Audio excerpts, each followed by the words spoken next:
சொல்கிறாங்க. இது நம்ம சொல்கிறத விட மற்றவங்களே அதை பார்த்து தெரிஞ்சுக்கிறாங்க. இனிமேல் நீங்கள் எல்லாரும் சூப்பர் ஸ்டார் அவர்களுடைய லியோ திரைப்படத்தை விஜய் அவர்கள் பார்த்துருக்காரு. பார்த்துட்டு அவர் என்ன சொன்னார், சூப்பர் ஸ்டார்கிட்ட என்ன சொன்னார், லோகேஷ் அவர்கள்ட்ட என்ன சொன்னார்னு சொல்லி தகவல்கள் வெளியாகி இருக்கு. என்னங்கிறது அந்த வீடியோவில் நம்ம டீட்டெயிலாக பேசலாம். லைக் பண்ணி, ஷேர் பண்ணி, சப்ஸ்கிரைப் பண்ணி சப்போர்ட் பண்ணுங்கள். சூப்பர் ஸ்டார் அவர்களுடைய கூலி திரைப்படமானது மிகப்பெரிய ஒரு ஹிட்டாக அமைஞ்சிருக்குன்னு சொல்லலாம். ரிவ்யூஸ் எல்லா இடத்துலையுமே சரி அவ்வளோ பாசிட்டிவாக கிடைச்சிக்கிட்டு இருக்குது. ஸோ ஒரே வார்த்தையில் சொல்லணும் அப்படின்னா இது ஒரு வெறித்தனமான ஒரு சூப்பர் டூப்பர் ஃபில்ம் அப்படின்னு நம்ம சொல்லலாம்.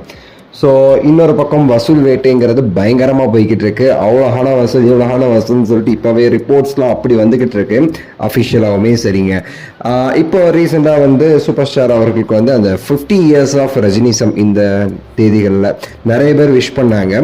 சூப்பர் ஸ்டார் அவர்களுக்கு விஜய் அவர்களுமே சரி ஃபோன் பண்ணி விஷ் பண்ணதான் தகவல் வெளியாகி இருக்கு. அவருடைய 50வது வருஷத்தில் இப்போ இருக்கிறாரு பார்த்தீங்களா, அதுக்காக ஃபோன் பண்ணி அவருக்கு விஷ் பண்ணது மட்டும் இல்லாமல் கூலி திரைப்படம் நல்லபடியாக வருவதற்கும் வாழ்த்துக்கள் அப்படின்னு சொல்லி சூப்பர் ஸ்டார்ட்டை சொன்னாராமா விஜய் அவர்கள். அது தொடர்ந்து பார்த்தீங்கன்னா லோகேஷ் அவர்கள் விஜய் அவர்கள்ட்ட எல்லாமே ஷேர் பண்ணுறவர். ஆல்ரெடி ட்ரெய்லரே விஜய் அவர்களுக்கு அனுப்பிச்சு எப்படி இருக்குன்னு சொல்லிலாம் கேட்டார்ல. அதே மாதிரி இந்த படத்தையுமே விஜய் அவர்கள் கண்டிப்பாக பார்க்கணும்னு சொல்லிட்டு சில முயற்சிகள் எடுத்து படத்தை பார்க்கவும் வச்சிருக்காரு. ஸோ படத்தை பார்த்துட்டு லோகேஷ் கிட்ட நம்ம விஜய் அவர்கள் நிறைய விஷயங்கள் பேசியும் இருக்கிறாராமா. ஸோ அதில் மெயினாக சொன்னதாக சில விஷயங்கள் இப்போ பரவிக்கிட்டு இருக்குது. அதாவது தலைவர் இப்போவுமே சரி இவ்வளோ ஸ்டைலாகவும் ஆக்டிவாகவும் இருக்கிறாரு. அவர் சினிமாவுக்கு 50 வருஷம் ஆயிடுச்சு. அவரோட ஏஜ் 75 ஆயிடுச்சு. ஆனாலும் பல இடங்களில் பார்க்கும்போது இன்னுமே சரி எங்கே இருக்கிறாரு. ஸ்டைலுமே சரி இன்னுமே அந்த மாஸுக்கு ஏற்ற மாதிரி ஸ்டைல் எல்லாமே பயங்கரமாக இருக்குது. ஸோ படமும் சரி ரொம்ப பயங்கரமாக இருக்குது. எனக்கு ரொம்ப பிடிச்சிருக்கு. ஸோ இந்த படம் மிகப்பெரிய ஒரு வெற்றி படமாக அமையும்னு சொல்லிட்டு லோகேஷ் அவர்களுக்கு வாழ்த்துக்களுமே விஜய் அவர்கள் சொன்னதாக தகவல் வெளியாகி இருக்கு.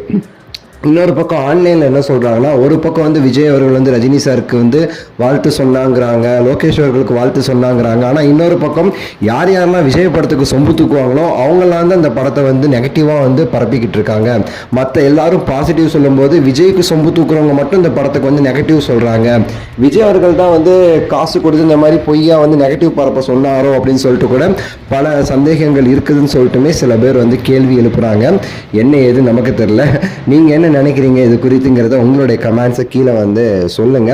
ஸோ நீங்கள் கூலி பார்த்துட்டீங்கன்னா எந்த அளவுக்கு உங்களுக்கு பிடிச்சிருக்கு அப்படிங்கிறதுமே கீழே கமெண்ட்ஸில் சொல்லுங்க. லைக் பண்ணி, ஷேர் பண்ணி, சப்ஸ்கிரைப் பண்ணுங்க. அடுத்த வீடியோவில் சந்திக்கின்றேன். நன்றி, வணக்கம், மகிழ்ச்சி.